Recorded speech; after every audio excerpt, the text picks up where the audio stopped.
当时我在想，我们不管出什么事情，都不能让航母出事。当时态势很紧急，它直直朝着我们的17舰进来，持续抵近侦察。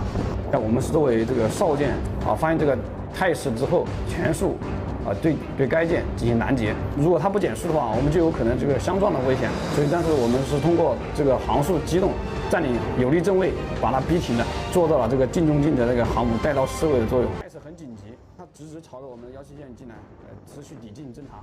那我们是作为这个哨舰啊，发现这个态势之后，全速对该舰进行拦截。如果它不减速的话，我们就有可能这个做到了这个近中近的那个航母带到侍卫的作用。执政化部署，那就必须要完成好任务。